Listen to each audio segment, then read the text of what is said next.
இப்பொழுது ஜெபம் செய்யும் எங்களுக்கு இருக்கிறார். இந்த பாடல்கள் ஒவ்வொரு நன்றி மறுபடியும் ஒரு சமூகத்தில் வருகிறோம்.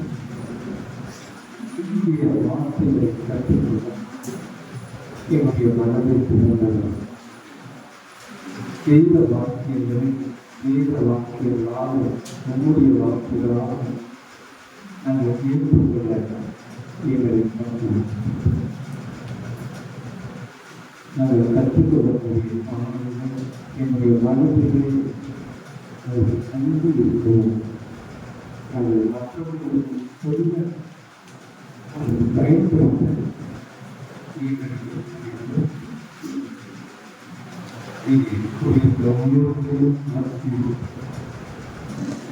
உங்களுடைய சித்தம் செய்யக்கூடிய மக்களாக நாங்கள் இருக்க எங்களுடைய தகுதி இந்த நிர்வாகத்தை நடத்தக்கூடிய தேவைக்காக சிந்திக்கிறோம். குடும்பங்களுக்காக சிந்திக்கிறோம். மனித குறித்து போன்ற மக்கள் மறுபடியும் ஒருமுறையாக கிறிஸ்துவின் நாமத்தில் நான் அறிவிக்கிறேன். நல்ல பிதாவே,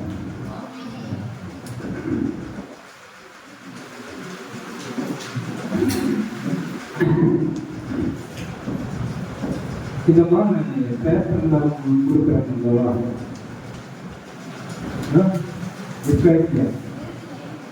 எத்தனை பேருக்கு நான் என்ன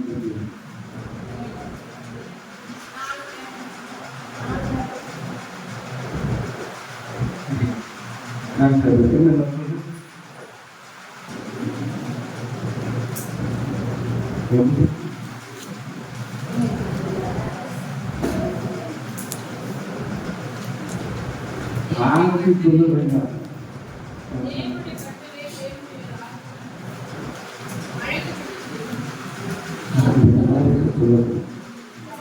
ஒரு கலைப்பு ஒரு நேரத்துல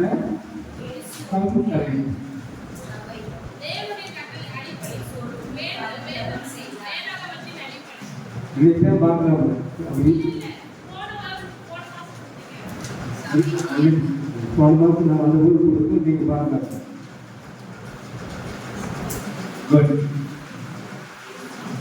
அதாவது இந்த நோட்ஸ் நான் கொடுத்து காரணம் என்னன்னா, நான் படிக்கிற காலத்துக்கெல்லாம் எனக்கு யாராலே நோட்ஸ் கொடுக்கல.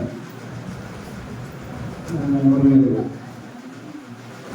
நோட் புக் அது பெரிய நோட் வாங்கி அப்போ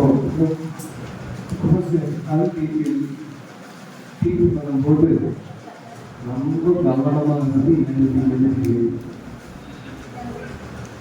இந்த நோட்ஸ் எல்லாம் இன்னைக்கு 57 வருஷத்துக்கு முன்னால நான் படித்த நோட்ஸ் எல்லாம் இன்னைக்கும் இருக்கு. பேசுறதெல்லாம் ஒரு மாதிரி ஆயிடுச்சு. ஆனால் அந்த எழுத்து எனக்கு பார்க்கும்போது அந்த வகுப்பு 4 மணி நேரம் உட்காந்து கஷ்டப்பட்டது. ஒவ்வொரு நோட்ஸாவே எழுதிருக்கு. வீட்டில் ஒரு படிப்பேன். அதை ஆராயும் அவங்க என்ன சொன்னாங்க. அப்படி அதை படிச்சதுனால இன்னைக்கு வரைக்கும் இதை மனசு விட்டு நீங்கல. நோட்ஸ் கையில் இருந்தாலும் எப்போ படிச்சதும் இன்றைக்கு இப்போவும் ஒன்று நல்லா தூங்கிட்டு தட்டி எழுப்பி கேட்டாலும் சொல்ல முடியும். அதாவது பசு மரத்துலே அறிஞர் சோழன் நிறைய பேர் காணாமல் போயிருக்காங்க. என்ன அந்த ஆடுகளை தான் இருக்கு.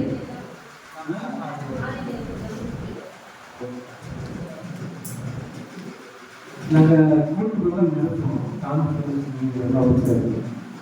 காலையில் மட்டும் ஃபுல்லாக இருக்கும். பிரியாணி முடிஞ்சோன்னு பார்த்தோம்னா இதே காற்று பார்த்து சேரும். ஏன்னா எல்லாம் வெளியே கொண்டு வந்துருப்பாங்கல்ல, அந்த நேரத்துலேயே பீச்சு பார்த்து பண்ணுவாங்க. அப்புறம் ஈவினிங் மீட்டிங் பண்ணுவாங்க. இந்த 3 மணி மீட்டிங் யாருமே இருக்க மாட்டாங்க. கூட்டு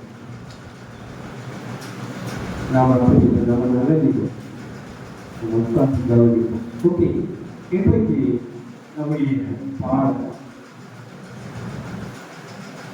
தேவனுடைய ராஜ்யம். இந்த படம் இப்போ யார் வேணாலும் பதில் சொல்லலாம். இந்த நோட்டை பார்க்காம சொல்லலாம். நான் கேட்கறதுக்கு ஒரு ஆன்சர் தேவனுடைய ராஜ்யம் என்றால் என்ன? தெரிஞ்ச கைவிடுங்க, துணிகளை தரலாம். தேவனுடைய ராஜ்யம் என்றால் என்ன?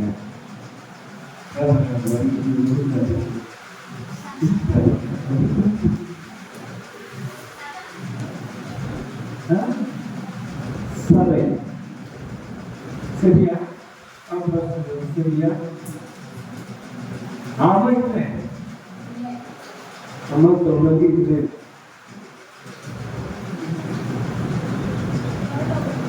Pablo, there.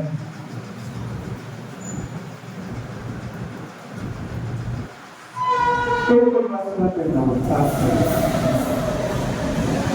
Material. Honor Marina.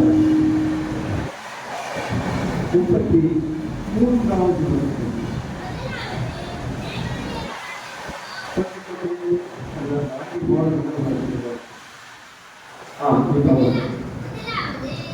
எத்தனாவது? முதலாவது. என்ன ராஜ்யம்? முதலாவது ராஜ்யத்தையும் அவருடைய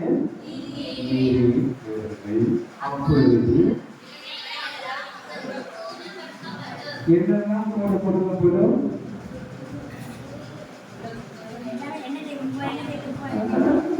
என்ன கேட்கறது தெரியாது. அதுக்கு மேலுக்கு வருது பார்த்தீங்கன்னா சாப்பாடு கொடுப்பா, உருக்கு உதவி கொடுப்பா. நமக்கு என்ன தேவை? நமக்கு என்ன தேவை?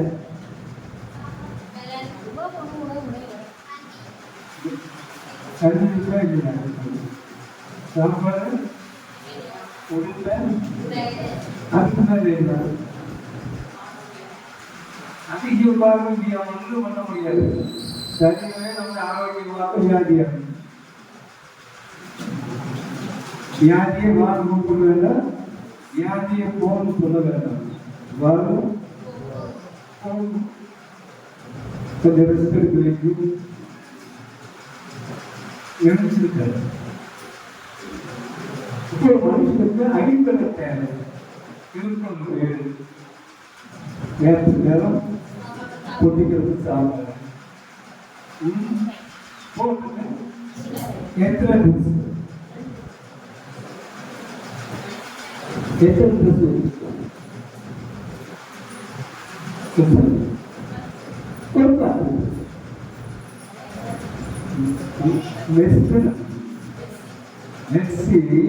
அந்த புடகத்துடைய இந்த ட்ரெஸ் எல்லாம் பார்த்துட்டு எதை போடுறது தெரியாம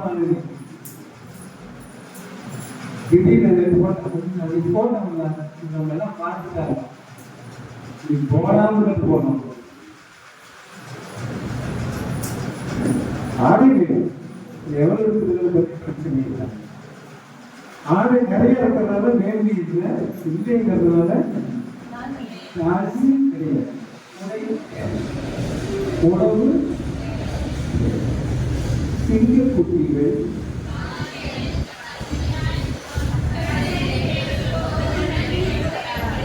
அப்போ உலகத்திலே காத்துக்கு ராஜாங்க சிங்கம் கூட பத்தியா இருக்குமா? பத்திரியா இருக்குமா? கற்று யார் சேர்ந்தாங்களோ கற்று என் மெய்ப்பராக இருக்கு. அப்படி சாட்சி அடைந்த என்ன அர்த்தம்?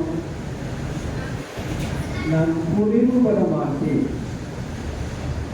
என் தேவன் என்னுடைய எல்லா தேவைகளையும் சந்திக்கிறவர்களாய் என்னை நிறைவாக வைப்பார். என் குறைவுகள் எல்லாம்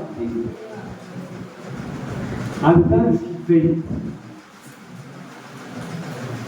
நான் என்னைக்கு ஊழியத்துக்கு வந்தனோ இன்னைக்கு வரைக்கும் எதை பற்றியும் கவலைப்படல. ஒரு 56 வருஷம் ஆயிடுச்சு. எந்தெந்த நேரத்துல என்னென்ன வேணுமோ ஆட்டோமேட்டிக்கா எங்க வீட்டாளர் சொல்லுவாங்க, என்ன மனுஷன் பசங்க கல்யாணம் இருக்குது, வேற கல்யாணம் போகணும், பிரச்சனை இருக்குது. நான் சொன்னேன், எதுக்கும் அவசியமாக எது எப்பப்ப நடக்குமோ அது சிறப்பா நடக்கும். என்னுடைய ஒரு மகனுடைய கல்யாணம் அட்வான்ஸ் எல்லாம் கொடுத்தாரு. எல்லாரும் இனி விருந்துக்கான ஜாமானெல்லாம் வாங்கணும். இந்த 2 நாளுக்கு கை பட்ஜெட்லாம் கொடுத்துட்டாங்க சமையல்காரு. நான் காலையில வீட்டில் கை பட்டு அந்த எல்லா விஷயத்தை பார்த்துட்டு போறாங்க. என் கையில பணமே இல்லை. எது இல்லை, என்னுடைய ஒரு பொருட்களை கடன் மட்டும் வாங்குறது. எனக்கு கல்யாணம் 73ஆம் வருஷம் நடந்தது. என் மனைவி கூப்பிட்டு பொருள் சொல்ல மாட்டேன்னா ஆண்கள் கொடுத்த சாப்பிடுவோம், கொடுக்கலன்னா கவனிக்க. ஆனால் இல்லைன்னு சொல்ல மாட்டாங்க. ஆனா இல்லைன்னு ஒரு கவலை. கடன் மாத்திரம் நான் என்ன பண்ணுறது, ஏன் கடன் வாங்க மாட்டேன்? அண்ணன் தப்பு கிடையாது. 1ஆம் தேதி சம்பளம் வந்தா தம்பி 500 ரூபா கொடுங்க, நான் 1ஆம் தேதி ஊழியக்காரருக்கு எதுவுமே வாக்கு கொடுத்தா நிறைவேற்றலைன்னா பொய்யன்னு நினைப்போம். அப்ப பசியா இருக்காமல் ஆனா கடனாளியா எதுவும் செய்ய முடியாது. காலையில் 8 மணிக்கு நான் உட்கார்ந்து அந்த பேப்பரை பார்த்துட்டு போட்டுக்கிறேன். ஒரு வழியா ஏன் தோற்றம் கல்யாண காரியமாக எப்படி நாம் ஓடிட்டு இருக்குது. கல்யாண காரியங்கள் என்ன இருக்குது, ஓடிட்டு இருக்கு. எல்லாம் ஜாமான் வாங்கி இருக்காங்க. இனிமேல் தான் வாங்கணும்.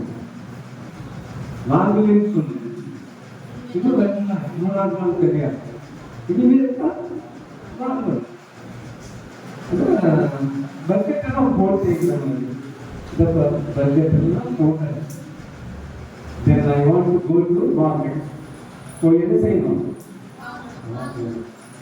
அந்த லிஸ்ட்டை பார்க்கணும். கையில் போட்டு நீ மார்க்கெட் எல்லாம் போவேன்னா நாளைக்கு காலையில வீட்டுக்கு எல்லாமே வந்துடுவேன். அடுத்த நாள் காலையில் பார்த்தா குட்டியான 1000 ஆகஸ்ட் இவருக்கு ஞாபகம் பிரியாணிக்குரிய சிக்கன் சொல்றாரு. என்ன சொல்றாருன்னா, கல்யாணம் சாயங்காலம் கல்யாணம் 4 மணிக்கு காலையில கறி வந்து எனக்கு கூட பார்த்து அற்புதமா அதிசயமா எனக்குரிய 4 நிமிஷம் அந்த கல்யாணத்துக்கு சாப்பாடு சொன்னது. அவங்களுக்கு நான் கேட்கணும், அங்க பேசிக்கிறார். அவரே தானா வந்து அதை முன்னிட்டு எல்லாம் நடத்தி என்னுடைய 3ஆவது மகனுடைய திருமணம் 2015 டிசம்பர் 3ஆம் தேதி கல்யாணம். 1ஆம் தேதி கரும் மழை. சென்னை முழுவதும் ஒரு பெரிய கரண்ட் கிடையாது. தண்ணி ஏறி நமக்கு இடமெல்லாம் போக்குவரத்து இல்லை, கரண்ட் வந்து கல்யாணம் பண்ணுறவங்கன்னா அட்வான்ஸ் கொடுத்தாச்சு. எல்லாம் ரெடி, சாப்பாட்டுக்கெல்லாம் ரெடி. கல்யாணம் பண்ணுறதுல ஃபர்ஸ்ட் ஃப்ளோர் வரைக்கும் தண்ணி வந்து அடையாளம் ஆத்தோரமாக தெரியாது. காலையில் சாயங்காலம் கல்யாணம் 5 மணிக்கு. காலையில் என்ன செய்கிறது, அப்படியே உட்கார்ந்து ஒரு கல்யாணத்துக்கு பூமாலை கூட ஓடி வாங்க முடியாது. கோயம்பேடு போய் ஏன்னா எங்கே பார்த்து தண்ணி போட்டு பண்ண வரோம். அங்கிருந்து நாங்கள் போகுது வர முடியாது, போகுது இல்லை அடிவாங்க போட்டு ட்ரைன் கூட வர தனி அந்த என்ன பண்ண தெரியுமா? அங்கே ஒரு சர்வீஸ் இருக்குது. அவங்க கேட்டேன், நாங்கள் போட்டு பெரிய பண்ணி தண்ணி வந்தோடனே சரி ஒரு தம்பி வந்து சொன்னேன், நேராக போய் ஆப்கான் பிரியாணியில் 300 சாப்பாடு ஆர்டர் பண்ணேன். நாங்கள் ஆர்டர் பண்ணால் பார்க்கணும். அதை விற்கிறது செஞ்சு ஆட்டை பிடிச்சி அதை சாப்பாடு தூக்கிட்டு வந்தேன். ஏறக்குறைய 100 பேர் வந்தாங்க. கரண்ட் கிடையாது, எல்லாம் செல்லுங்க. கல்யாணம் சிறப்பாக நடந்தது.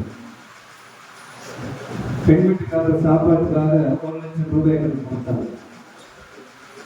நீங்க சாப்பாடு செய்வது 30,000 ரூபாய்க்கு முடிஞ்சு. அவங்க வந்து 40,000 ரூபாய் கையில் கொடுத்தாங்க. அன்பன் அப்புறம் வீட்டில் நான் தேவையில்லை.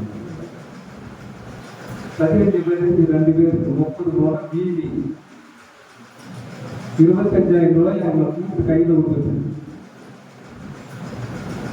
ஒரு 4 நிமிஷம் செலவாக வெறும் 30,000 ரூபாயில முடிச்சாச்சு கல்யாணம். என்னால் முடியாது, தேவனா. அதாவது தேவனுடைய ராஜ்யத்தையும் அவருடைய இப்போ நம்ம பாடம் என்ன? தேவனுடைய நாம் முதலாவது எதை தேடணும்? ஏன் முதலாவது தேவனுடைய ராஜ்யம்? யாருக்கு நம்முடைய வாழ்க்கையில முதலிடம் கொடுக்க வேண்டும்?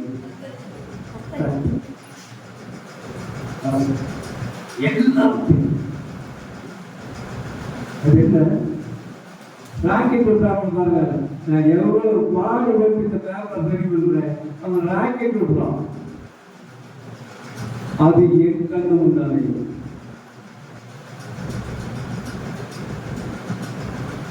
நீ என்ன தலைவனாலும் செத்துல கண் கை செலுத்த கண்ணு பார்த்து கத்துடைய வார்த்தை இது லைஃப் லாங் உள்ள ஒரு பயனுள்ள பாடம். தேவனுடைய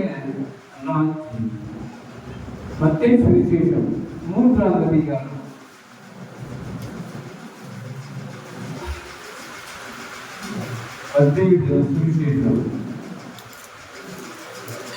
3ஆம் அதிகாரம்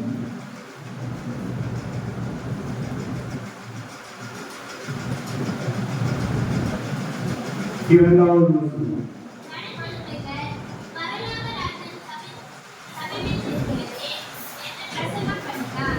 இங்கே இயேசுவானவர் ஊழியத்திற்கு வருவதற்கு முன்பாக யோவான் ஸ்நானகன் என்று சொல்லக்கூடிய ஒரு தேவ மனுஷன், தேவனால் அனுப்பப்பட்டவர், அவர் வந்து பிரசங்கம் பண்ண ஆரம்பிக்கிறார்.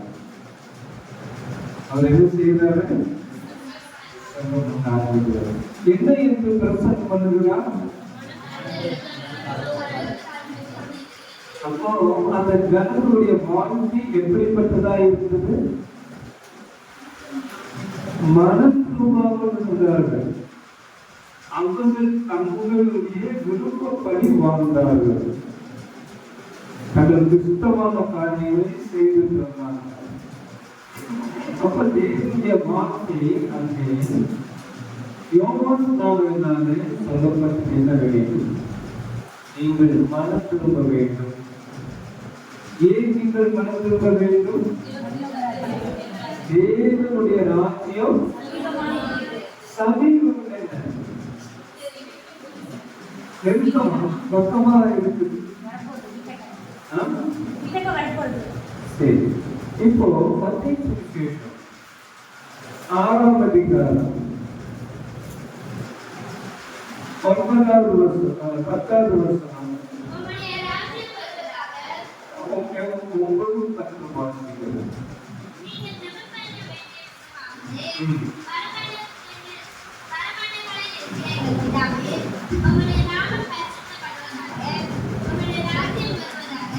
போல்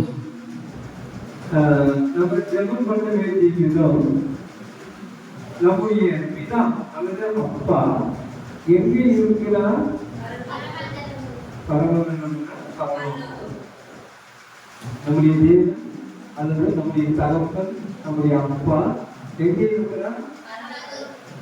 பரலோகத்தில் இருக்கிற எங்கள் பிதாவே, உம்முடைய நாமம் மகிமைப்படுவதாக, உம்முடைய ராஜ்யம்.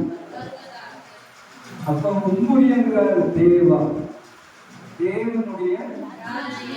அப்ப எதுக்காக அன்னைக்கு ஜெபம் பண்ணாங்க? தேவனுடைய ராஜ்யம் வர வேண்டும் என்று ஜெபம் பண்ணினார்கள். இப்ப கேள்வி, இந்த ஜெபத்தை நம்ம இப்ப பண்ணலாமா? உங்களுடைய ராஜ்யம் வருவதாக. இப்ப கேள்வி என்னன்னா, தேவனுடைய ராஜ்யம் வந்தாச்சுன்னா இன்னும் வரலையா? இது இது சொல்லி எவ்வளவு வருஷமாச்சு? 2000 வருஷமாச்சு. அப்ப 2000 வருஷமா வரவேன்னு இருக்கிறோம்.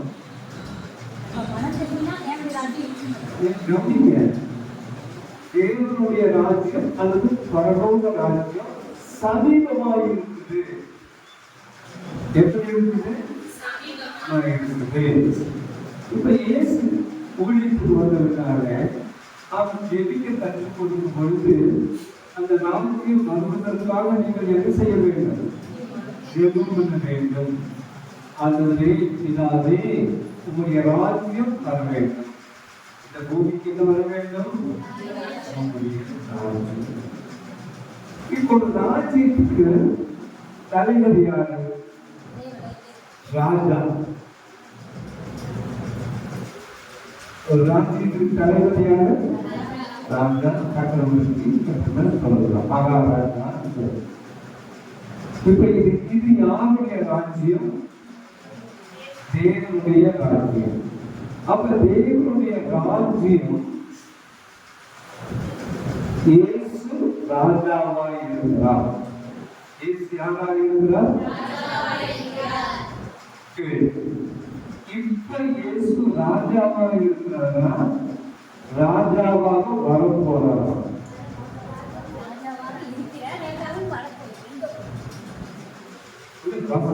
சொல்லுது. இப்பவே ராஜாவாக இருப்பாரா? அவங்களும் ராஜாவாக எப்படி வருவார்? பைபிள் சொல்லுது நியாயாதிபதியாய் வரப்போறார். இனி இப்ப ராஜா இது என்னவா வரப்போறாரு? நியாயாதிபதி செய்வார். யாரு? நியாயம் விசாரிக்கிறோம். இல்ல, நம்ம என்னென்ன செஞ்சோமோ எல்லாத்தையும் கணக்கு கொடுக்க வேண்டும். நன்மை செய்தவர்கள், தீமை செய்தவர்கள் ரெண்டு மட்டுமா பிரிப்பார். இப்ப எந்த பொருட்கள் நாம் இருக்கிறோம்? வாயில நன்மை செய்து கொடுக்கிறோம். நன்மை ஒன்றுமில்லை. எப்படி? என்ன இருக்குல்ல?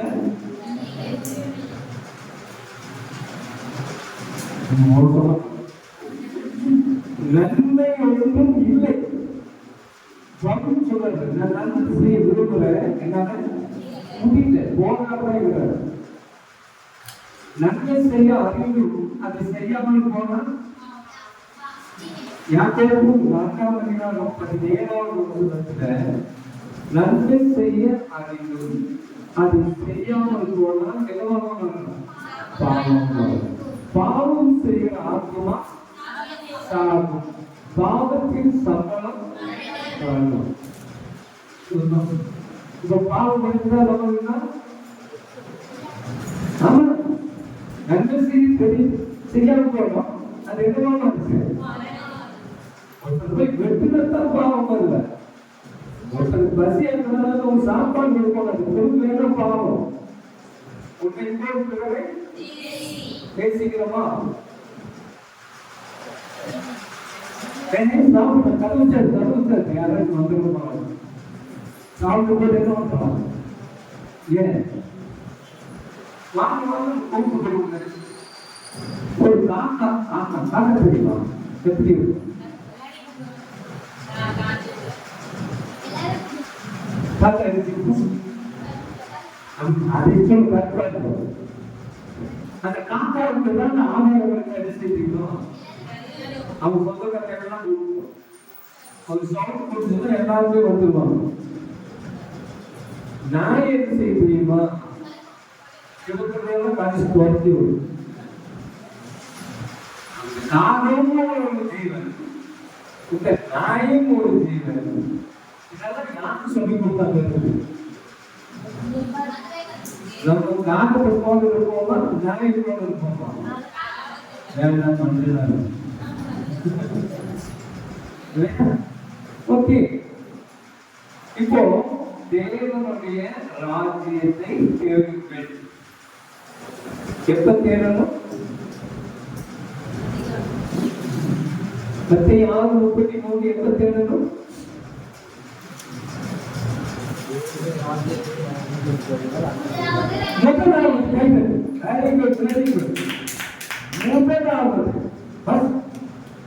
எதை தேடணும்? அவர் தேடுங்கள், அப்பொழுது தேடாமல் ஒரு குரல் மாறி போனால் போகட்டும். என்ன செய்வோம்? ஒரு அம்மா வெள்ளிக்காசு காணா போச்சு பைபிள். அந்த அம்மா விளக்கப்படுத்தி வீட்டை பெருக்கி அந்த வெள்ளிக்காசை கண்டுபிடிச்ச உடனே எல்லாரும் கூட்டு சாப்பிடுறது காணாமல் போன வெள்ளிக்காசு. இப்போ தேவனுடைய ராஜ்யத்தை யார் தேடுறாங்களோ முதலாவது அவனுக்கு ராஜ்யத்தை தெளிவார்கள். இன்றைக்கு நம்ம அந்த பாடத்தான் படிக்கணும். இப்போ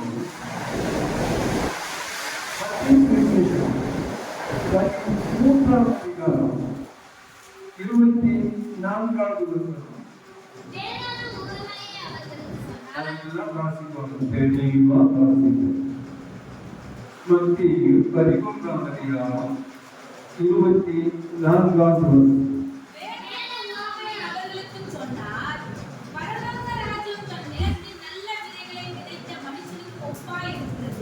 என்ன ராஜ்யம்? தேவனுடைய ராஜ்யம், பரலோக ராஜ்யம், இயேசுவின் ராஜ்யம் எல்லாமே ஒன்றுதான். அப்ப நாம் எதை தேட வேண்டும்? முதலாவது தேவனுடைய ராஜ்யத்தை தேட வேண்டும். இப்ப தேவனுடைய ராஜ்யத்தை குறித்து ஆண்டவராகிய இயேசு ஒரு உண்மையை அவர்களுக்கு சொன்னார். அந்த ராஜ்யத்திற்கு ஒரு நிலம் நல்ல விதை விதைத்த. இப்ப நமக்கு ஒரு லேண்ட் இருக்கு, நிலம் பயிர் செய்யறது நிலம் இருக்கு. இப்போ ஏதாவது ஒரு பயிர் செய்யணும், நெல்லோ கோதுமையோ தேரம் இதோ எப்படிப்பட்ட விதை வாங்கணும்? ஏன்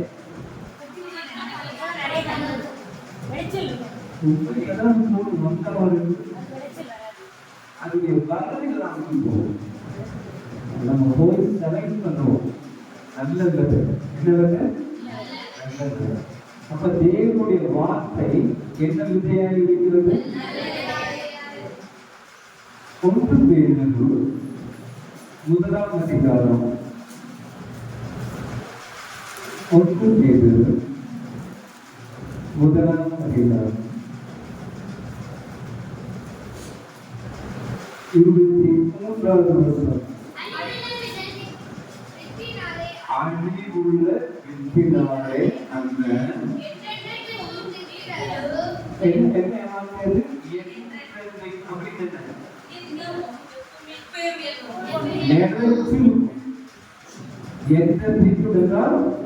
ever and ever, no never. எப்பொழுதுமே நிலைத்திருக்கும் ஜீவனுள்ள தேவ வசனமாகிய அழியாத வித்தினாலே ஜெனிப்பிக்கப்பட்டிருக்கிறோம். ஜெனிப்பிக்கப்பட்டோம் என்ன பிறந்திருக்கிறோம். இப்போ விதை தேவனுடைய வார்த்தை. அப்போ ஒரு மனுஷன் கடைசி வருஷம் 25வது வருஷம்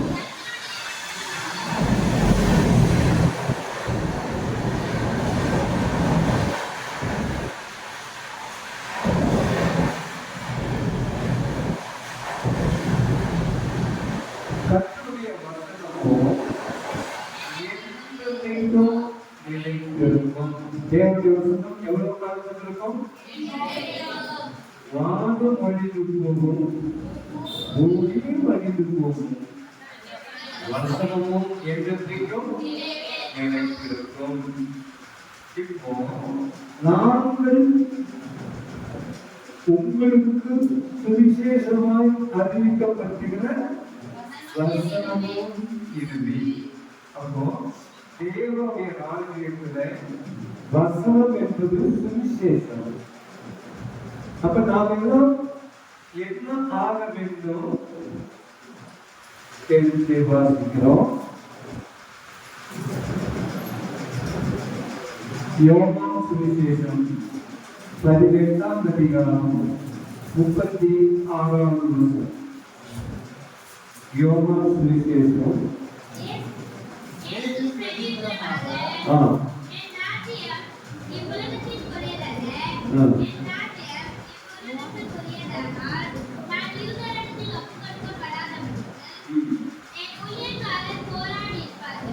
இயேசு சொல்றாரு, என் ராஜ்யம். யாருடைய ராஜ்யம்? இயேசுடைய ராஜ்யம். இயேசுடைய ராஜ்யம் இந்த உலகத்துக்குரியது அல்ல. ஏன்? இந்த உலகத்திலே எத்தனையோ ராஜாக்கள் இருந்தார்கள், ராஜ்யங்கள் இருந்தது. பைபிள்ல பார்க்கும்போது அசீரிய சாம்ராஜ்யம், சீரிய சாம்ராஜ்யம், பாபிலோனிய சாம்ராஜ்யம், மேதிய பெர்சிய சாம்ராஜ்யம், கிரேக்க சாம்ராஜ்யம், ரோம சாம்ராஜ்யம், இவர்களெல்லாம் உலகத்தை ஆளுகை செய்தது. இப்போ அமெரிக்கா, ரஷ்யா, சீனா போல புத்தானத்துல இந்த பாபிலோனிய, மேதிய, பெர்சிய, கிரேக்க, ரோம போன்ற ராஜாக்கள் தேசங்கள் முழுவதையும் ஆளுகை செய்தார். நமக்கு ஒரு பிரதம மந்திரி இருக்கிறாரா? அவர் பேர் நரேந்திர மோடி. அமெரிக்காவுக்கு போனாங்கன்னா அவர் யாருக்கு பிரதம மந்திரி? அந்த மொழி நான் பிரதம மந்திரி சொல்ல முடியுமா? அவங்க ஏற்றுக்கொள்ள மாட்டாங்க. அங்க யார் இருக்கிறாங்க? அவர்தான் தலைவராங்க. இவர் இங்க. ஆனா அப்ப அப்படி இல்லை. உலகமெங்கும் ஆட்சி, அகஸ்தரும் உலகமெங்கும் ஆட்சி, ராயர்கள் உலகமெங்கும் ஆட்சி, மகா அரிசியர்கள் உலகமெங்கும் ஆட்சி, தனியும் போன்ற ராஜாக்கள் உலகம் முழுவதையும் ஆளுகை செய்தார்கள். எஸ்தர் புத்தகத்திலே வாசிக்கும் பொழுது 127 நாடுகளை அகஸ்தரோனின் ராஜா ஆட்சி செய்தார். அப்போ நம்ம அப்ப இந்தியா கூட்டினாரு.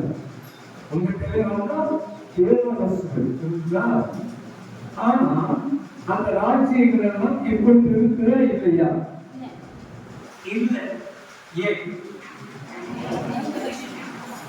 ஒரு காலத்துல ஒரு ராஜா கூட ஆட்சி செய்வான்.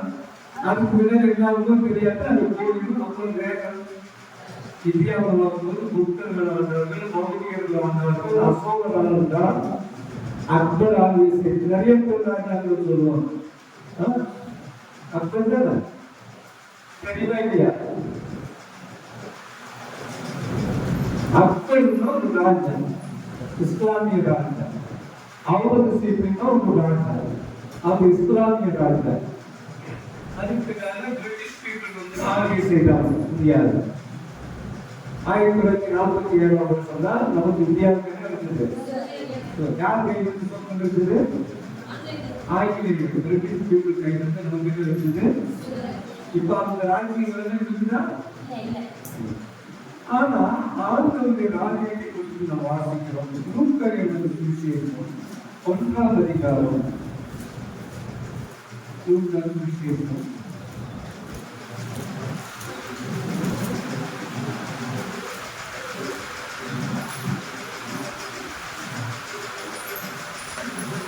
விசேஷம் 1ஆம் அதிகாரம் 32, 33, 31 வாசிக்கலாம்.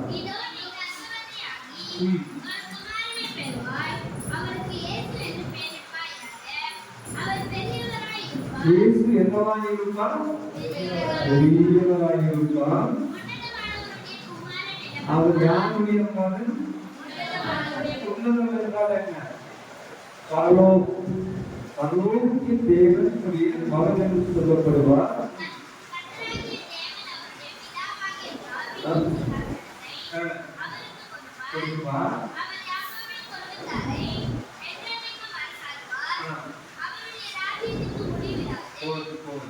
அப்போ இயேசு கிறிஸ்துடைய ராஜ்யத்துக்கு என்னென்ன?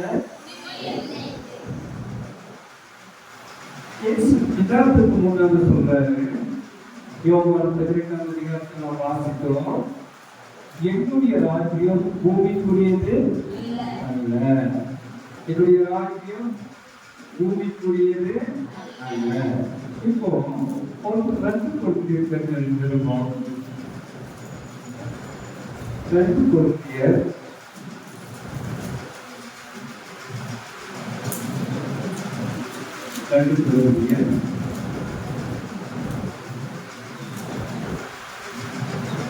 4ஆம் அதிகாரம்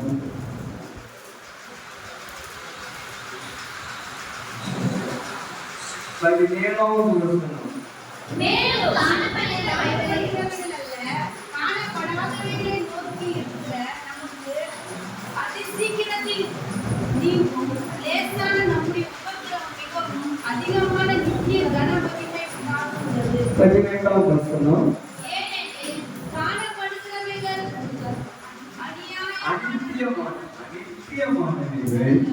காணப்படாதவைகளோ இப்போ அனித்தியம் நித்தியம். கண்ணால எதையெல்லாம் பார்க்கிறோமோ அவைகளெல்லாம் என்ன? அனித்தியம். அனித்தியம் என்று சொன்னால் அழிந்து போகும். அனித்தியம் என்றால் அழிந்து போகும். இப்போ நம்ம ஒரு 100 வருஷத்துக்கு முன்னாடி இருக்கிற கட்டடங்கள் வந்து சில கட்டிடங்கள். ஆனா இந்த மாதிரி கட்டடங்கள்லாம் ஒரு கட்டடம் எத்தனை வருஷத்துக்கு தெரியும்? அந்த சிமெண்ட்ல கட்டுற கட்டடங்கள்லாம் 50 வருஷம். இதுக்கு ஆயுசு எவ்வளவு? என்னதான் பில்லர் போட்டு கட்டினாங்க. நான் சென்னைக்கு வரும்போது பார்த்தா அப்ப கேகே நகர்லாம் வீடுகள்லாம் கட்டிட்டு இருந்தாங்க. ஹவுசிங் போர்டெல்லாம் கட்டிட்டு இருந்தாங்க கேகே நகர். இப்ப போய் பார்த்தா அந்த வீட்டுல எல்லாம் மனுஷன் குடியிருக்க முடியாது. அப்போ புதுசா கட்டினாங்க 75ஆம் வருடத்துல கட்டி கட்டிக்கிறாங்க. 4 மணி கட்டிடமா கட்டி அழகா இருக்கு. இப்ப 50 வருஷத்துக்கு பின்னால இன்னுமே ஒரு 10-20 வருஷத்துக்கு முன்னாலே படிக்கடியெல்லாம் போய் கைத்தூர் போய் ஜன்னலெல்லாம் வந்து போய் எல்லாம் பாலாகி போச்சு. இப்ப கவர்மெண்ட் சொல்லி போட்டாரு அந்த கட்டணம் எல்லாம் குடியிருப்பதுக்கு என்ன இல்லை தகுதி இருக்கிறது. நாங்கள் இழிச்சுட்டு மறுபடியும் நல்ல வீடு. அப்போ ஒரு வீடு கட்டின எத்தனை வருஷம் இருக்கு? ஒரு 50 வருஷம் தான் தினம். அவங்க கொஞ்சம் பாதுகாப்பு வச்சிருந்தா இன்னும் கொஞ்சம் போட்டுருக்காங்க. ஆனா எல்லாமே அழியும். இந்த கண்ணால காணக்கூடியது. இப்ப நம்முடைய இயேசுவை நம்ம யாராச்சும் பார்த்துருக்கிறோமா? அப்ப பார்த்தா என்ன ஆயிடும்? அதுதான் உலகத்துக்கு நமக்கு வித்தியாசம். நாம் ஆராதிக்கிறது எனக்கு ஆவியா இருக்கிறார். யோவான் 4:24 அவரை கொண்டு கொடுக்கிறவர்கள் ஆவியோடும் உண்மையோடும். நம்ம சரீரம் எப்படி இருக்குன்னா மாம்சமாயும் ஆவியாயும் இருக்கிறது. மாம்ச சரீரம் இருக்குது, ஆவியும் சரீரம் நமக்குள்ள இருக்குது. இப்ப நம்ம இங்க உட்கார்ந்து இருக்கிறோம், திடீர்னு வீட்டுக்கு வந்தா இல்லையா? சொல்றாங்க மக்கள் கடன் போயிட்டு வந்தா இல்லையா? திருப்பி கூட போய் பார்த்துட்டு வரலாம், சரியா போட்டோமா சொல்லலாம் பண்ணலாமா. நாங்க ஒரு வீட்டுக்கு போயிருக்கோம் காலையில, அவங்க சொன்னாங்க மத்தியானம் சாப்பாடு எல்லாம் வச்சுருந்தாங்க, செஞ்சு வைக்கிறோம்னாங்க. சரிட்டு நாங்கள் அவங்க காலையிலேயே எங்களை என்ன ஊருக்கு கூட்டிட்டு போனாங்க. நாங்கள் போயிட்டு திருப்பி 1 மணிக்கு சாப்பாடு அந்த ஊருக்கு போகிறோம். ஒரு 25 கிலோமீட்டர் போய் பார்த்தா அந்த ஊருக்கு போகிறதுக்கு கறி 2 வாசடிக்கு அந்த அம்மா குழம்புலாம் செஞ்சு ஸ்டவ் ஆஃப் பண்ணாம வந்துட்டாங்க. ஒருத்தர் கோழி கறியெல்லாம் போய் கலந்து கறி ஊர் ஏரியா. அந்த ஊருக்குள்ள போகும்போது எனக்கு வாசம், வீட்டே கூட்டிட்டு வந்துட்டாங்க. ஸ்டவ்வே திறந்து வச்சுட்டு வந்துட்டாங்க. எனக்கு தேர்தலுக்கு புரிஞ்சு குழம்புலாம் எப்படி இருக்கு, அழிவு உள்ள. இப்ப நமக்கு வாசித்தோம் 18வது 16வது வசனத்திலே, ஆனபடியால் நான் சோர்ந்து போவதில்லை, எங்கள் புறமான மனுஷன் அழிக்கும், உள்ளான மனுஷன் புதிதாக்கப்படுகிறார். அப்ப இந்த சரீரம் எப்படிப்பட்டதா இருக்குது? புறமான மனுஷன். இந்த சரீரம் எப்படிப்பட்டதா இருக்குது? அப்போ ஆவி ஆத்மாவாக இருக்கிறது, உள்ளான மனுஷன். இந்த சரீரம் மாம்சமும் ரத்தத்தினால் உள்ளது. இந்த சரீரம் மண்ணிலிருந்து உருவாகிறது. இது மண்ணுக்கு மண்ணாக போய்விடும். இந்த சரீரத்தில் நாம் இருக்கும் பொழுது முதலாவது நாம் யாரை தேட வேண்டும்? தேவனையும் அவருடைய ஆசையையும் தேட வேண்டும். அந்த ராஜ்யம் அழியாத ராஜ்யம், தேவனுடைய ராஜ்யம். இந்த சரீரமானது அந்த ராஜ்யத்துக்குள்ளே போகாது. நம்முடைய உள்ளான மனுஷன், நம்முடைய உள்ளான மனுஷன் தேவனுடைய ராஜ்யத்துக்கு போகணும். இப்போ ஒரு சில காரியங்களை நாம் தெரிந்து கொள்ள போகிறோம். தேவனுடைய ராஜ்யம் பூமிக்குரியது அல்ல. தெளிவா சொல்ல முடியுமா? இயேசுவே சொன்னார், என்னுடைய ராஜ்யம் இந்த உலகத்திற்குரியது அல்ல. சரி, இப்போ 18ஆம் அதிகாரம் 28ஆம் வசனம்.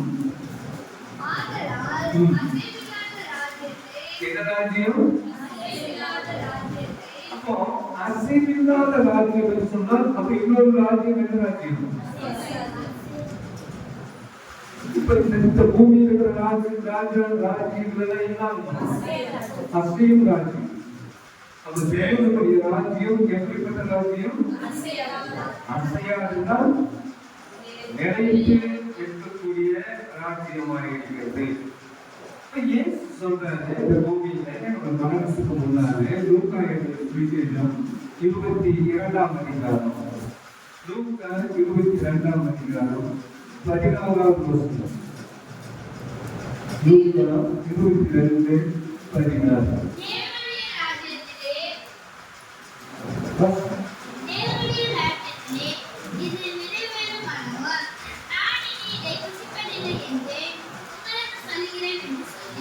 இப்போ இந்த பகுதியானது இயேசு சிலுவைக்கு போவதற்கு முன்பாக சீஷர்களோடு கடைசி ராபோஜன பந்தியிலே உட்கார்ந்தார். எங்க பார்த்தது? ராபோஜன பந்தியில உட்கார்ந்தாரு.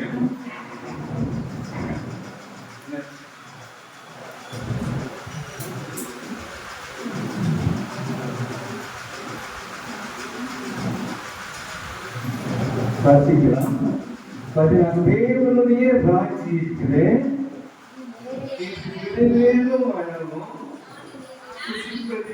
உங்களுக்கு சொல்லுகிறேன். அப்ப தேவ ஆரம்பிக்கும் போது என்ன ராஜ்யத்தை குறித்து சொன்னீங்கன்னா,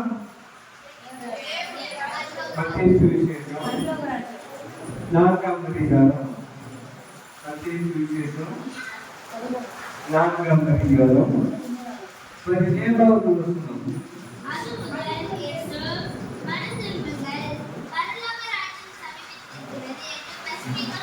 யோவான் ஸ்நானகன் என்ன பிரசங்கம் பண்ணார்? 3ஆம் அதிகாரத்துல மனம் திரும்புங்கள் பரலோக ராஜ்யம். இயேசு ஊழியத்துக்கு வருகிறார். என்ன பிரசங்கம் பண்ணினார்? மனம் திரும்புங்கள் பரலோக. மத்தேயு 10ஆம் அதிகாரம் மத்தேயு சுவிசேஷம் 10ஆம் அதிகாரம் 7வது வசனம்.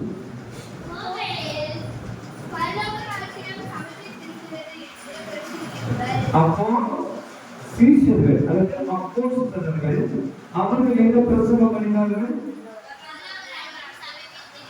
ஒரு விஷயத்தை மறுபடியும் சொன்னா என்ன அர்த்தம்?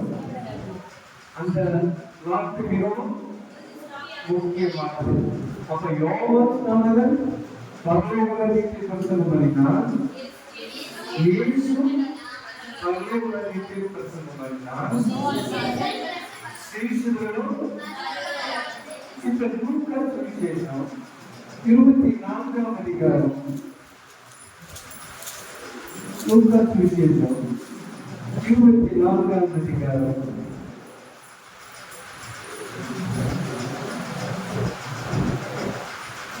47ஆம் வசனம்.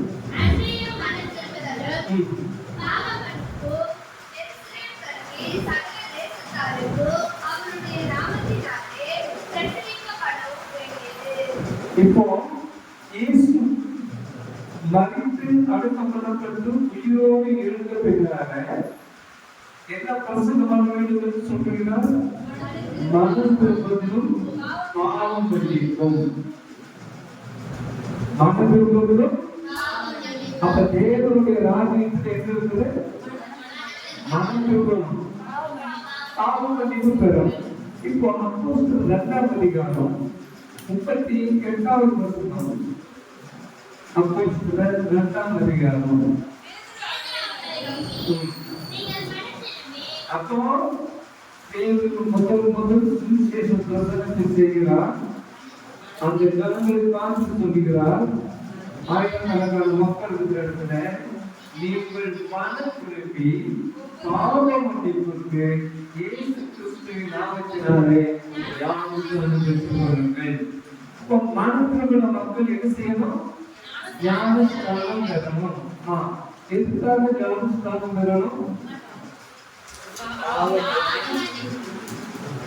அப்போ அன்றைக்கு முதல் தேவனுடைய ராஜ்யத்துல பிரசங்கிக்கப்பட்டது என்ன வேண்டும்? மனம் திரும்புங்கள், பாவம் மன்னிப்புக்கு ஞானஸ்நானம் பெறுங்கள். அப்ப ஒரு மனுஷன் ஞானஸ்நானம் பெற்றால் என்ன கிடைக்கும்? அந்த ஞானஸ்நானம் பெறவில்லை என்றால் அப்ப ஞானஸ்நானம் பெற்றவர்கள் எங்கே இருப்பார்கள்? யோவான் சுவிசேஷம் 3ஆம் அதிகாரம் 5வது வசனம்.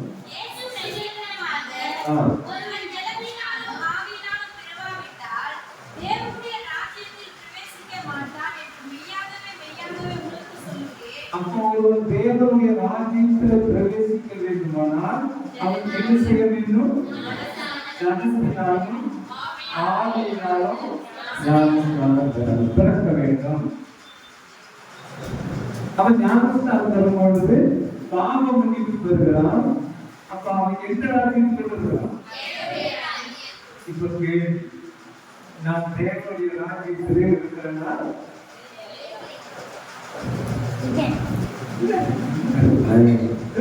கேட்கணும்.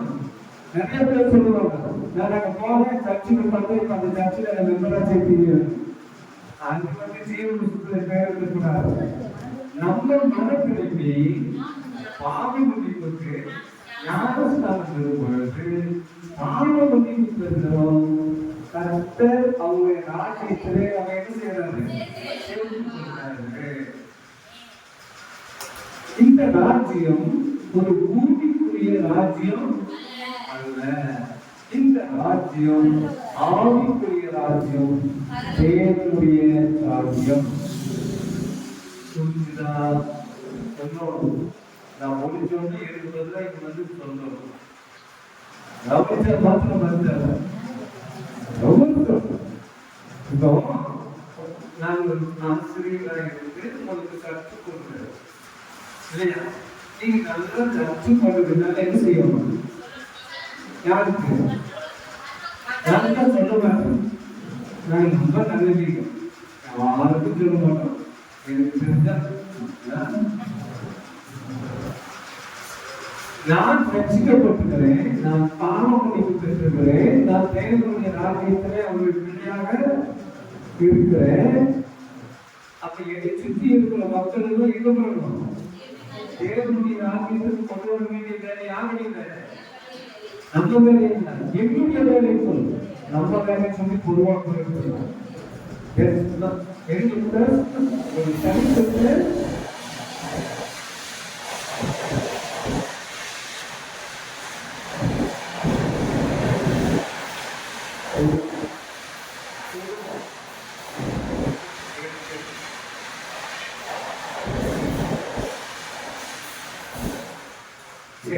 அப்போ ராஜ்யம் யாருடையதுமா? தேவனுடையது. அது இயேசு கிறிஸ்துவுடையது. ராஜ்யம் யாருடையது? அப்ப இயேசு போதிக்கிறார், நீங்கள் முதலாவது தேவனுடைய ராஜ்யத்தை தேடுங்கள்.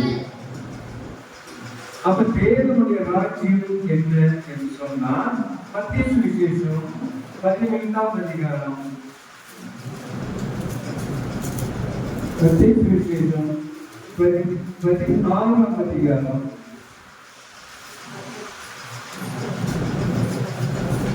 28ஆம் வசனம்.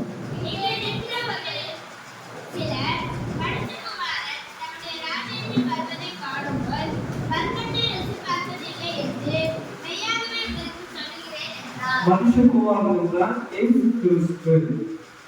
அப்படியே அவர் என்ன ஜெபிக்க கற்றுக்கொண்டார்? வருவதாக. இப்ப இயேசு சொல்றாரு, இங்க நிற்கிறீங்க, ராஜ்யம் வருவதை காணும் முன் சாக மாட்டீங்க. வரத்தை விசுவாசத்திலே சொன்னது என்ன சொல்றோம்? நீங்க சாக மாட்டீங்க அப்படின்னு அவர் சொல்றாரு. மார்க்கு 9ஆம் அதிகாரம் 1ஆவது வசனத்துல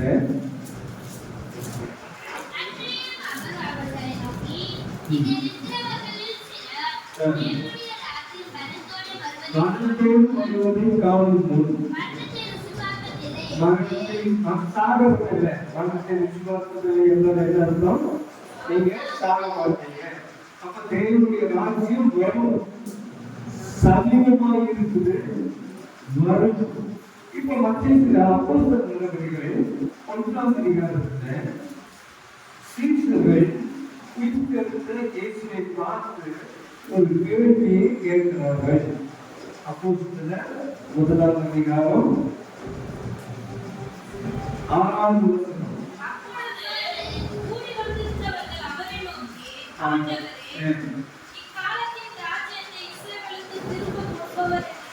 கொடுப்பீர் என்று கேட்டார்கள். திரும்ப ராஜ்யம் திரும்ப கிடைக்குமா கேட்டாங்க. அப்ப ராஜ்யம் எப்படி வரும்? மதத்தோடு வரும். ராஜ்யம் எப்படி வரும்? மதத்தோடு. இப்போ பவுல் சொல்றாரு, கொலைசீர் பெருந்திருப்போம் 1ஆம் அதிகாரம் 13ஆவது வசனம். கொலைசீர் 1ஆம் அதிகாரம் 13ஆவது வசனம். இருளின் அதிகாரத்தில் நின்று நம்மை விடுதலையாக்கி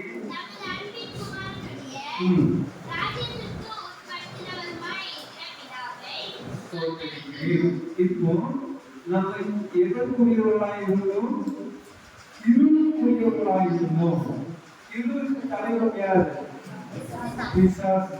அவர் பிசாசுக்கு அடிமையாய் இருந்த நம்மை தேவன் நம்முடைய குமாரனாகிய இயேசு கிறிஸ்துவின் மரணத்தின் மூலமாய் அவருடைய ராஜ்யத்துக்குள்ள கொண்டு வந்தார்.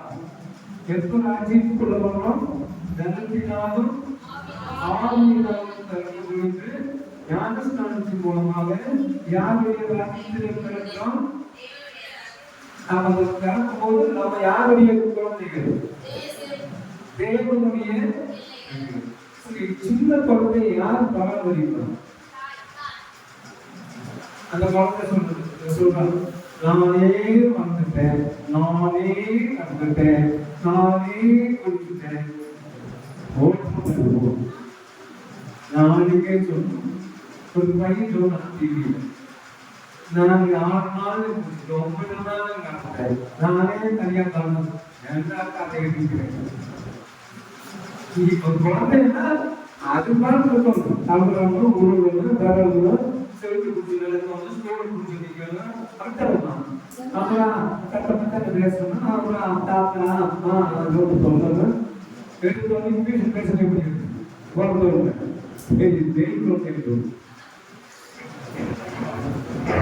நம்ம தேவனுடைய பிள்ளைகள்.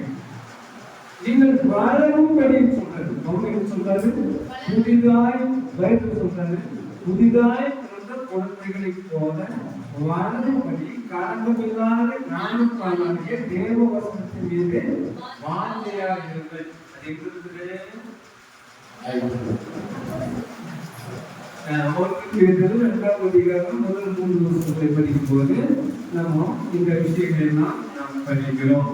சரி, இப்போ ஒரு விஷயத்தை தெரிஞ்சோம்.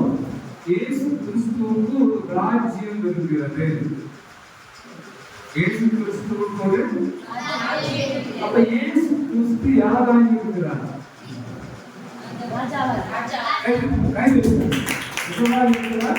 ராஜாவாக இருக்கிறார். இப்போ இயேசு கிறிஸ்து ராஜா, அவருக்கு ஒரு ராஜ்யம். அந்த ராஜ்யத்துக்குள்ளே வர வேண்டும் என்றால் மனம் திரும்பி பாவம் மன்னிப்புதான் எங்க வர முடியும்? பாவம் மன்னிப்பு எங்க நமக்கு வரணும்? ஞானஸ்நானத்தினாலே பாவம் மன்னிப்பு பெறுகிறோம். அப்போ பாவம் மன்னிப்பு பெறும் பொழுது இயேசுவை நாம் யாராக எடுத்துக்கொள்கிறோம்? ராஜாவாக. சரி, ஒரு நாட்டுல ராஜா சொல்லும்படி ஒரு கேள்வி என்ன நடக்கும்?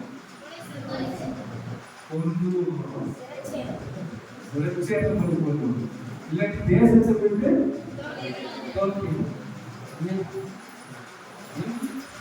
இப்போ நம்ம அந்த தேசத்தின் குடிமக்கள் என்று சொன்னா, ராஜாவே நீங்க சொல்லுங்க, உங்க கட்டளை என்ன செய்யறேன், கீழ்பட்டு நடக்கிறேன். அப்படிப்பட்ட குடிமக்கள் வேணுமா? கொஞ்சம் உதாரணம் சொல்றேன். இந்த தமிழ்நாடு மத்திய சர்க்காரும் கொஞ்சம் சண்டை போட்டுருக்காங்க.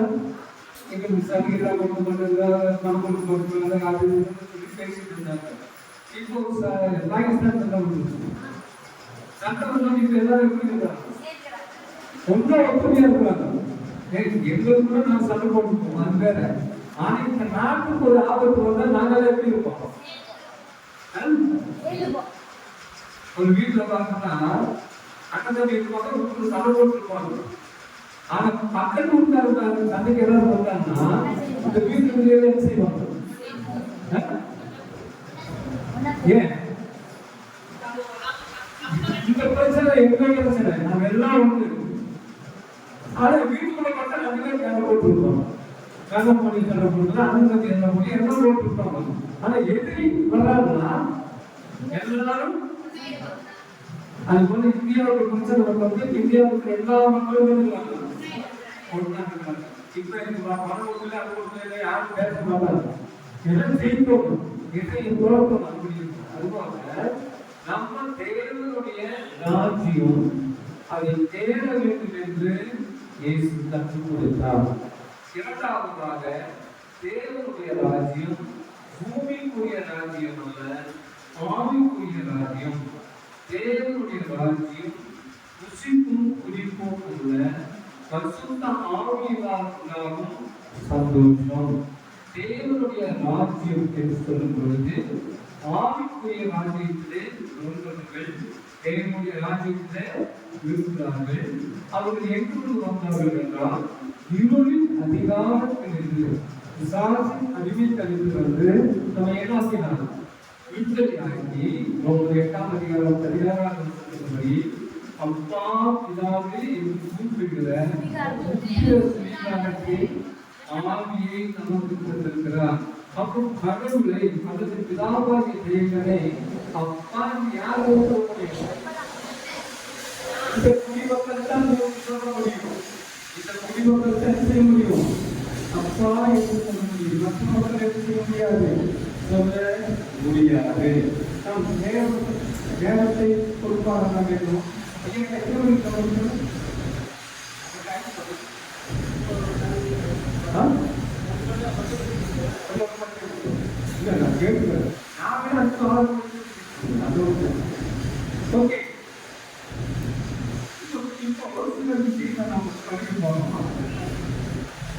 அப்போ இயேசு ராஜாவாக இருக்கிறார். இயேசு என்னவாக இருக்கிறார்? எங்கே ராஜாவாக இருக்கிறார்? அவருடைய ராஜ்யத்திலே. அந்த ராஜ்யத்திலே நான் ஒரு குடிமகனாக இருக்கிறேன். சிட்டிசன்ஷிப் குடிமக்கள். நம்ம எத்தனை குடிமக்கள்?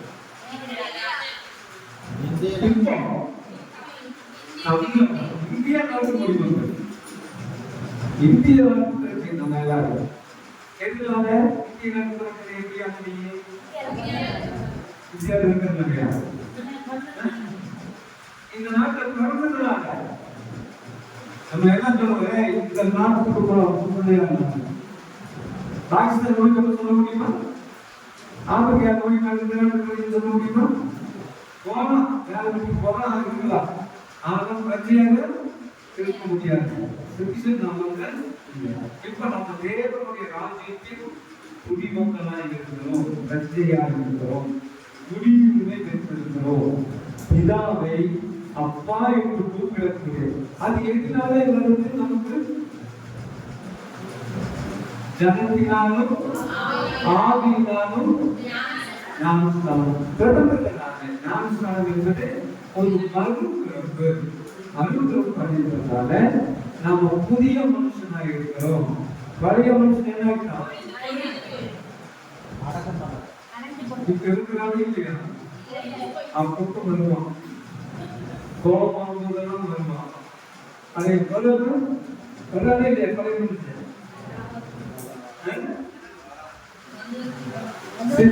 பழைய மனுஷன் செத்துக்கிறான சாகியா?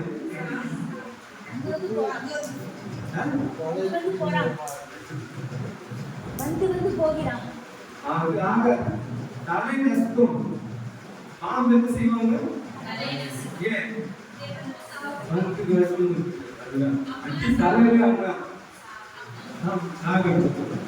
பழைய மனுஷன் பவுல் சொல்றான், நான் சிலுவையில் அறியப்பட்டேன், வாழ்கிறோ கிறிஸ்துவிலே வாழ்கிறார். யார் வாழ்கிறார்? கிறிஸ்துவிலே வாழ்கிறார். அப்ப நம்ம பழைய மனுஷன் தான் புதிய மனுஷன்.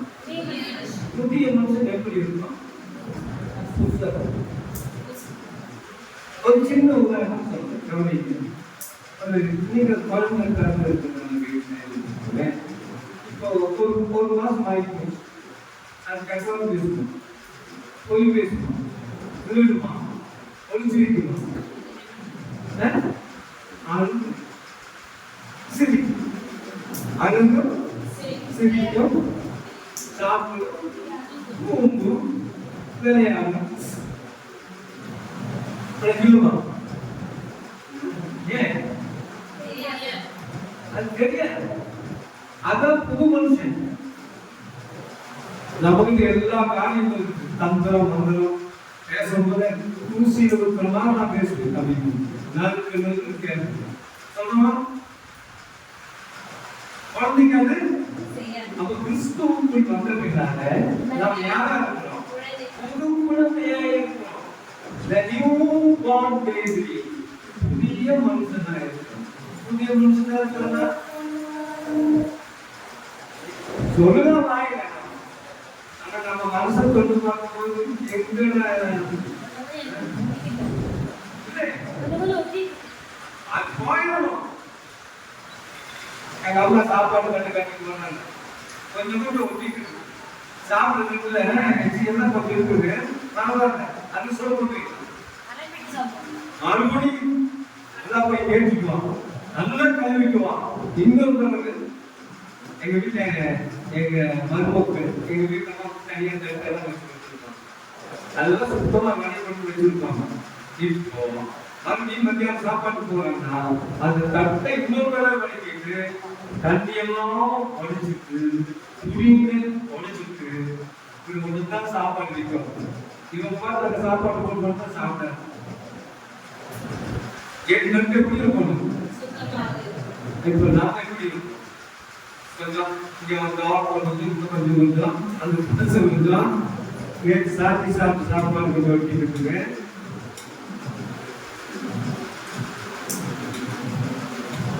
ஒரு கிறிஸ்துவுக்குள் இருந்தால் பைபிள் சொல்லுங்க. யார் சொல்லுங்க? நான் கேட்டுக்கணும். புது சிருஷ்டியா இருக்கிறார், புதுசா தங்கப்பட்டது. அது கள்ளம் இருக்காது, கவனம் இருக்காது, சூக்கு இருக்காது, மஞ்சள் பொனாதி இருக்காது, ஏமாற்று இருக்காது, தந்திரம் இருக்காது. அதான் சொல்றேன். கேசு சொன்னார், நீங்கள் குழந்தைகளை போல ஆகாவிட்டார் சொன்னா அவன் பரலோகராஜ்யத்தின் குடிமக்கள் ஆகணும். யாருனால ஆகணும்? இந்த வீட்டுக்குள்ளே விளையாட்டு சண்டை போட்டு போவாங்க. ஏதோ ஆகி போடணும்னு அப்பா அம்மா சண்டை கேட்பாங்க. அப்புறம் எல்லாம் பேசி முடிச்சு வந்தோம்னா அது மருந்து போயிடும். அது இந்த சூழ்நிலை இருக்காது. கிட்டிக்கு நட போட்டுக்கணும். அது சேர்ந்து இந்த தேவனுடைய பிள்ளை கள்ளத்தவணம் இல்லாமல் இருக்கணும். வைராக்கியம் இருக்கக்கூடாது, பொறாமை இருக்கக்கூடாது, தந்திரமா பேசக்கூடாது, புறமும் பேசக்கூடாது, யதார்த்தமா இருக்கணும். ஏன்னா என்னால் கூடாதது என் தேவனால் எல்லாம் என்னை நடத்துவது அவர். எந்த ராஜ்யத்தில் நடத்துகிறார்? தேவனுடைய ராஜ்யம், ஆவிக்குரிய ராஜ்யம், அசைவில்லாத ராஜ்யம், நிலைத்து நிற்கக்கூடிய ராஜ்யத்திலே. சரி, இந்த ராஜ்யத்தில் இருக்கிற மக்கள் இந்த தேவன் உங்களையும் என்னையும் எதற்காக அழைத்தார்? அந்த ராஜ்யத்திலே குடிமக்களாக இருக்கும். எதுக்காக? ஒட்டுக்கொருக்கை 1ஆம் அதிகாரம் 9வது வசனம், 1ஆம் அதிகாரம் 9வது வசனம்.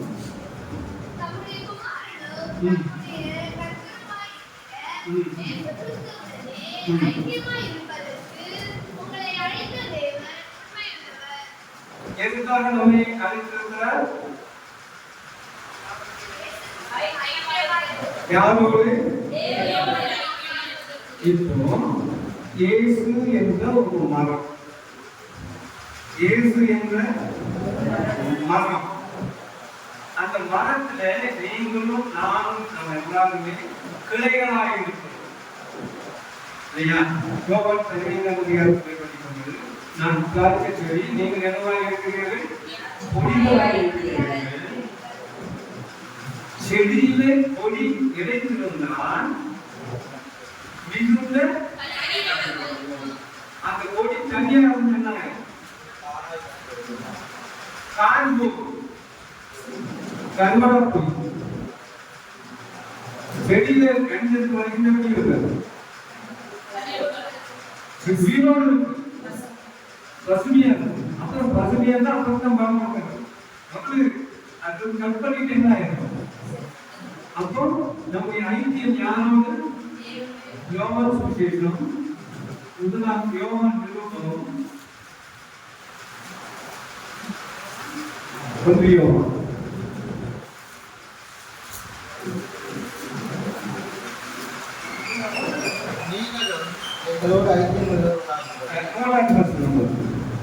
எங்களோடு ஐக்கியம் உள்ளவர்களாகும்படி நாங்கள் கண்டோம் கேட்டு இருக்கிறதை உங்களுக்கும் அறிவிக்கிறோம்.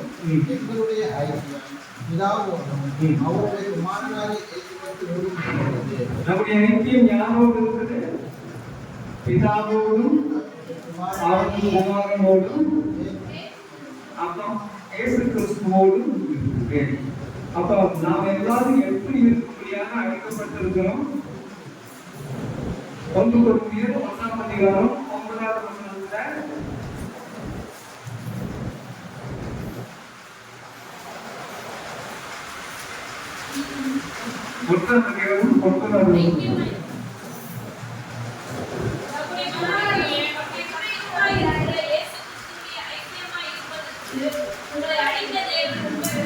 நம்மை அழைத்திருக்கிறார்.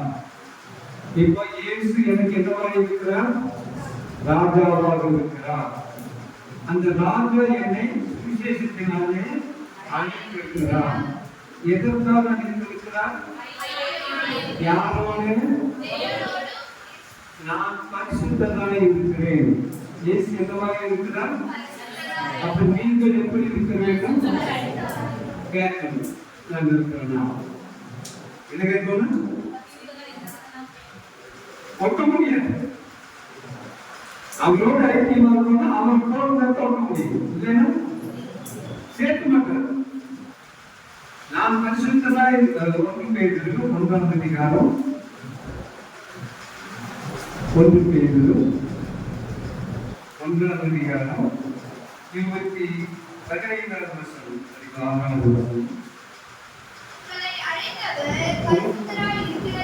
நம்மை அழைத்த தேவன் எப்படிப்பட்டவர் இருக்கிறது போல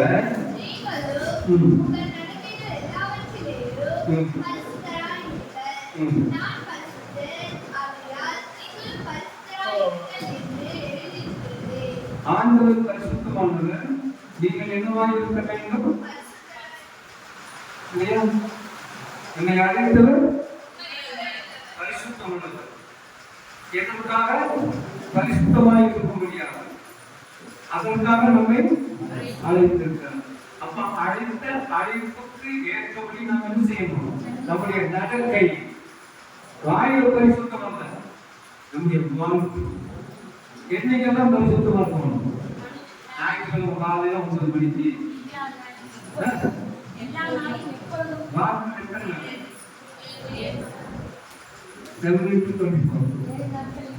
எல்லாம் எப்பொழுதுமே. இப்போ இதற்கு நாம் கற்றுக்கொண்ட பாடம், தேவனுக்கு ஒரு ராஜ்யம் இருக்கிறது. அந்த ராஜ்யம் குமாரனுடைய ராஜ்யம். அந்த ராஜ்யத்திலே நாம் அழைக்கப்பட்டிருக்கிறோம். அந்த ராஜ்யத்தில் குடிமக்களாக இருக்கிறோம். அந்த ராஜ்யத்துக்குள்ளே வர வேண்டும் என்றால் ஜனத்தினாலும் ஆவியினாலும் அந்த ராஜ்யம்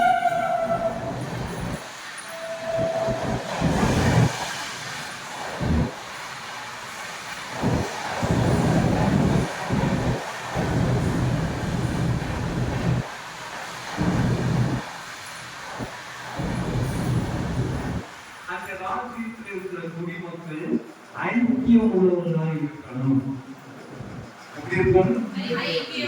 இப்ப நம்ம எப்படி சபையில் இருக்கிற மக்கள் எப்படி இருக்கணும்?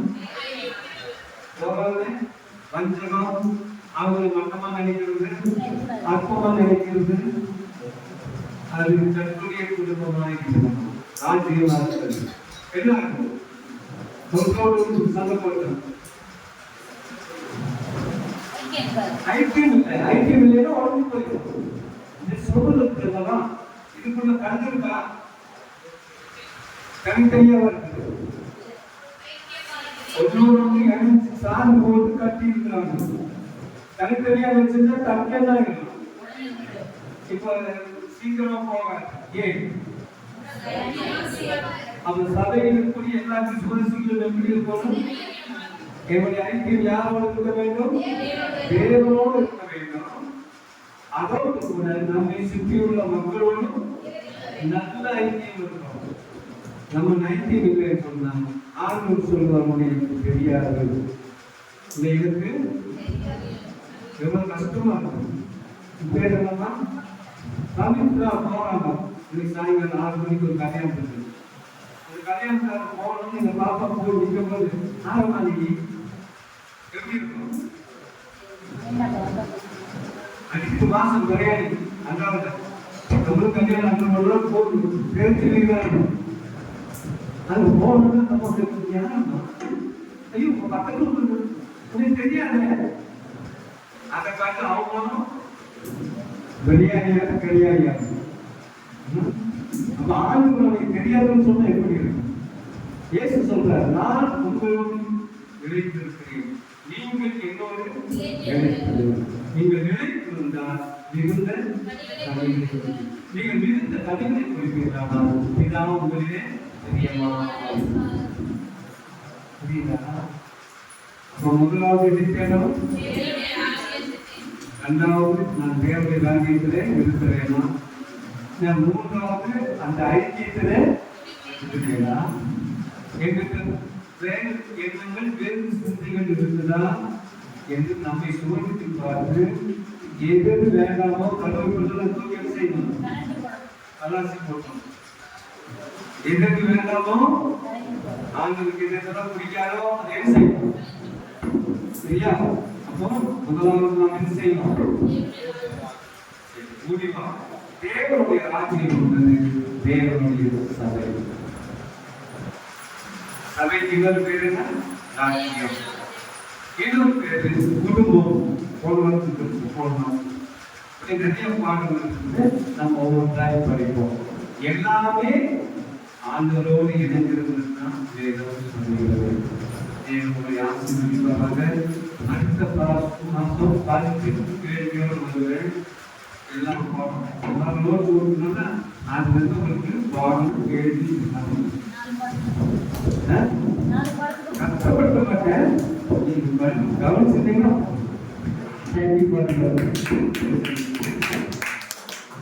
Hallelujah.